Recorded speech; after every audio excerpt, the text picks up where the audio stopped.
안녕하세요, 디지털건마디입니다. 귀엽죠? 오늘은 많은 분들이 댓글로 남겨주시기도 했고 또 공감하실 만한 주제로 말씀드리려고 합니다. 우리가 위탁 판매를 하다 보면은 개별 등록이든 대량 등록이든 공통적으로 현타를 느낄 수밖에 없습니다.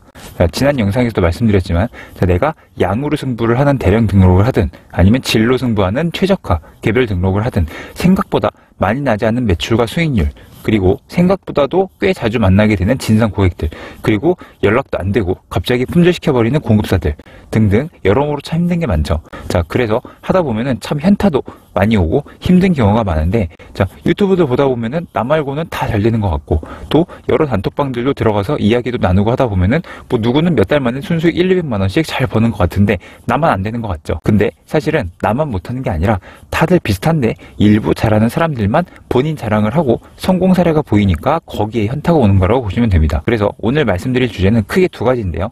먼저 첫 번째, 우리가 보는 모든 사람들의 사례는 그 사람들의 인생 하이라이트인 경우가 대부분입니다. 인스타그램이 우리를 망치고 있다고 말하는 사람들이 많은 것처럼, 자, 인스타그램만 보면은 세상에 예쁘고 잘생기고 몸 좋은 사람이 그렇게 많고 다들 돈도 되게 많아서 20대들이 막 오마카세도 자주 가고 기념일에는 50만 원짜리 호캉스도 하고 뭐 명품도 다 몇 개씩 있는 것 같아요. 실제로 통계를 보면은 여전히 대한민국 30대 전체 평균 월급은 300만 원 정도입니다. 가끔씩 우리가 호캉스를 가거나 놀러 가거나 오마카세를 가거나 그럴 수 있죠. 특별한 일이 있을 때 인스타 포스팅을 하죠. 그게 그 사람의 인생의 하이라이트인데, 자, 우리가 그렇게 한번 갔다가 한 달 내내 라면만 먹더라도 다들 그렇게 올리니까 우리는 그런 것만 보면서 와, 진짜 다들 돈 많은가 보다 이러면서 생각을 할 수밖에 없죠. SNS의 대중화로 인한 이런 평균 올려치기는 사실 사회적으로도 많이 문제가 되는 것 같은데, 뭐 이런 얘기는 끝이 없으니까 우리 위탁 판매 얘기로 다시 돌아오면은, 자, 우리도 이런 비슷한 경우가 많아요. 자, 가장 간단한 예시가, 자, 현재 판매 마켓들 중에서 가장 많은 변화가 있는 게 스마트 스토어입니다. 자, 상품 카탈로그가 생기고 그리고 여러 페널티를 주면서 무가공 대량 등록 셀러들이 점점 힘들어지는 정책으로 바뀌고 있는데, 특히 작년에 상품 카탈로그에 최저가 매칭을 해서 판매하는 전략을 쓰는 사람들이 많았죠. 저도 그렇게 해서 빠르게 파워 등급을 달고 운영하는 전략을 쓰기도 했었는데, 자, 요거는 거두절미하고 실제 사례를 보여드리겠습니다. 이 이미지 보시면은 매출이 몇십만 원 수준이었다가 갑자기 7월부터 1,300, 그 다음 1,700 만원씩 이렇게 매출이 대박이 났죠. 제 기억에 작년 초부터 10월 정도까지가 네이버 상품 카탈로그 최저가 매칭 전략이 가장 잘 통했던 시기였던 것 같은데, 실제로 이렇게 재미 본 분들이 많습니다. 보시다시피 저도 그렇고요. 그 다음 달부터 어떻게 됐죠? 자, 제가 마진을 좀 올린 것도 있지만, 자, 매출이 확 떨어져서 몇백만 원 수준으로 내려왔습니다. 근데 보통 이런 사례를 우리가 어떻게 보게 되냐면, 제가 썸네일을 이런 식으로 뽑는 겁니다. 매출 30만 원에서 한 달 만에 1,700만 원 달성한 비결. 자, 이런 식으로 말을 하는데, 제가 실제로 달성은 했으니까 어떻게 했는지 알려드리고 말씀드리는 게 거짓말은 아니잖아요. 근데 이런 방식이 오래 하기가 쉽지 않을 수 있다는 거죠. 그래서 우리가 이렇게 딱 찍고 나서 떨어지는 경우도 많은 게 현실인데, 우리가 보는 다른 사람들의 사례는 다 이런 하이라이트만 본다는 겁니다. 나도 스마트스토어 하고 있는데 매출 4,500밖에 안 나오는데 저 사람은 나랑 같은 방식으로 한다고 하는데 1,700만 원이래요. 자, 엄청 부럽고 뭔가 다른 게 있나? 이렇게 싶은데, 사실은 내가 그 영상을 봤을 때가 그 사람이 최고조였고 지금은 그 사람도 많은 매출이 아닐 수 있다는 거죠. 이해하기 쉽게 조금 더 재밌는 예시를 들어보면은, 저는 최대한 많은 걸 해보고 싶어하는 경험주의자인데, 그래서 코인 투자도 좀 해봤어요. 자, 경험해보고 나서, 물론 지금 안 하는데 몇 년 전에 한참 코인이 난리였을 때 지금 이렇게 이미지에 보이다시피 두세 배씩 벌은 적도 있습니다. 그때 제가 이렇게 수익을 찍고 나 코인 대박났다, 내가 대박낸 비결을 알려주겠다, 이런 식으로 누군가를 꼬실 수도 있었겠죠.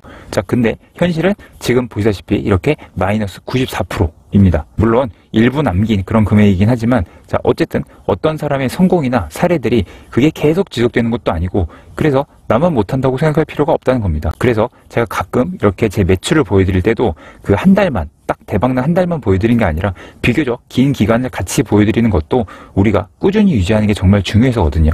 어떤 식당을 창업한 사람이, 자, 첫날 이벤트를 딱 하고 오픈발로 사람들이 엄청 줄 서서 먹는 거를 사진 찍어서 올리면서, 자, 식당 오픈하고 일매출 500만 원 달성, 줄 서서 먹는 맛집 만드는 법, 자, 이런 거를 강의한다고 하면은 솔직히 말이 조금 안 되겠죠. 그런 것처럼 우리가 보는 모든 사람들의 성공 사례는 기본적으로 그 사람의 하이라이트인 데다가 약간의 과장이 됐을 수도 있으니까 이걸 충분히 참고하고 봐야 된다 라는 겁니다. 그래서 여러 영상이나 글을 보면서 충분히 참고를 하고 벤치마킹을 하시되 너무 한 달 만에 월 매출 3천만 원 달성 뭐 이런 것들이 현혹이 돼서 현타 너무 받지 마시고 묵묵히 내기를 가자는 겁니다. 실제로 위탁 판매는 아시다시피 큰 보증금, 월세 등 그런 투자금이 없으니까 내가 올바른 방향으로만 버티기만 하면은 꾸준히 매출과 수익이 우상향하는 사업이니까요. 저도 솔직히 마음만 먹으면 자극적인 썸네일과 주제를 굉장히 많이 만들 수 있지만 그런 극소수의 사례들만 보여드리는 게 비현실적이기도 하고 또 제일 중요한 거는 그걸 이야기하는 나 자체도 사실 현타가 굉장히 많이 오거든요. 자, 우리가 손흥민이랑 똑같은 방법으로 훈련한다고 누구나 프리미어리그 득점왕을 할 수 있는 건 아니니까요.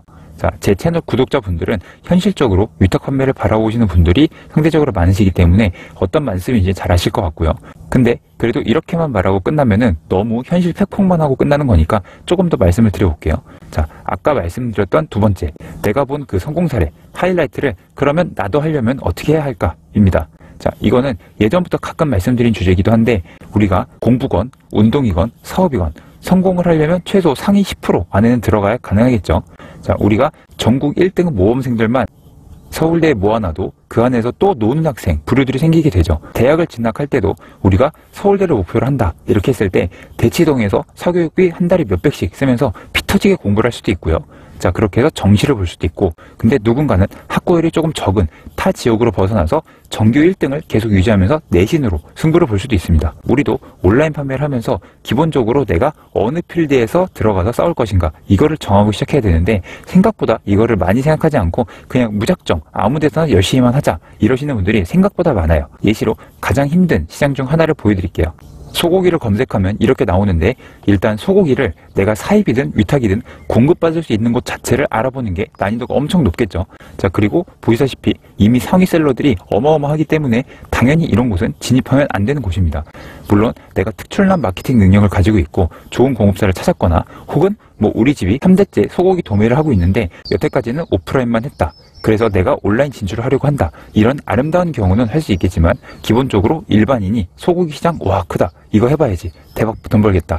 이런 식으로 생각을 하면 안 되겠죠. 그런 것처럼 내가 어떤 필드로 진입을 해서 싸울 것인지 그래서 거기 있는 경쟁자들을 잘 봐야 돼요. 그래서 제가 개별 등록을 안 하는 이유가 말씀드렸지만 개별 등록은 상품 하나를 열심히 골라서 상품명 수정에 상세 페이지도 만들고 광고도 돌리면서 상품 하나를 잘 키우는 건데 이런 식으로 상품 하나가 잘 자리 잡으면 상품 하나로 몇백만 원을 벌 수도 있지만 그만큼 난이도도 높고 리스크가 있죠.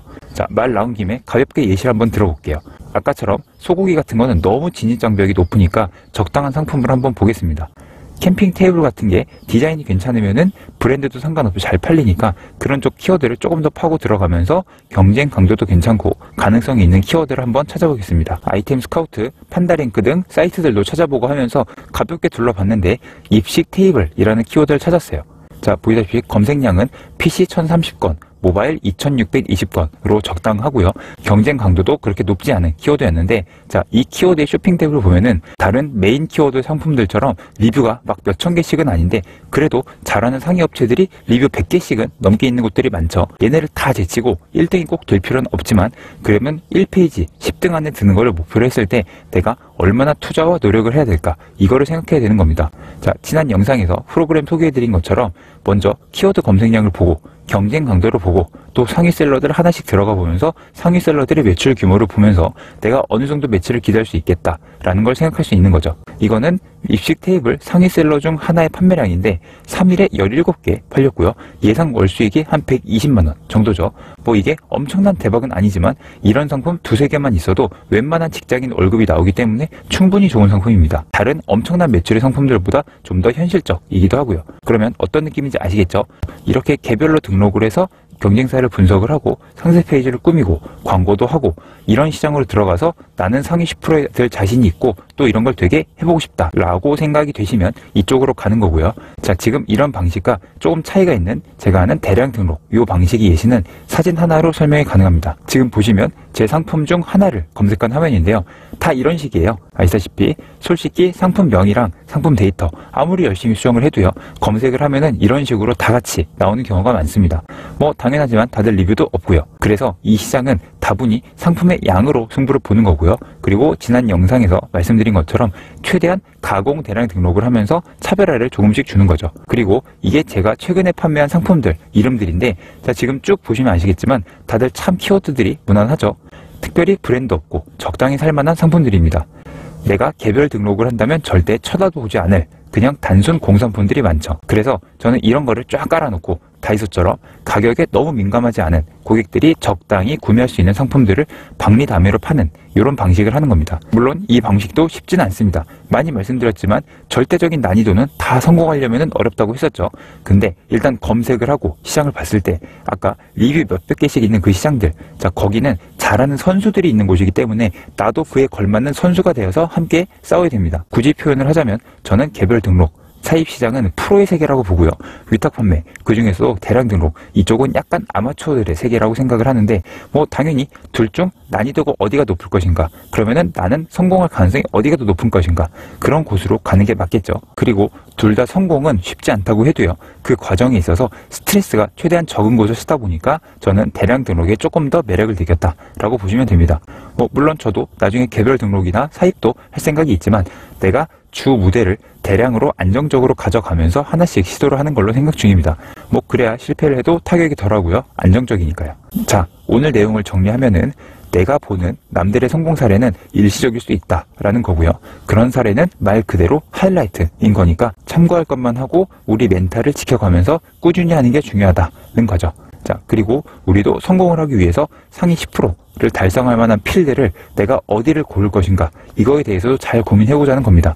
자, 똥인지 된장인지 꼭 찍어 먹어봐야 되는 건 아니잖아요. 현실적으로 내가 어떤 사람이고 어느 정도의 능력치를 가졌는지 판단을 해서 나에게 맞는 시장에서 싸워서 그 안에서 상위 10%에 드는 거를 추천을 드립니다. 어디서 돈을 벌든 상대적으로 쉬운 곳에서 돈을 버는 게 가장 중요하니까요.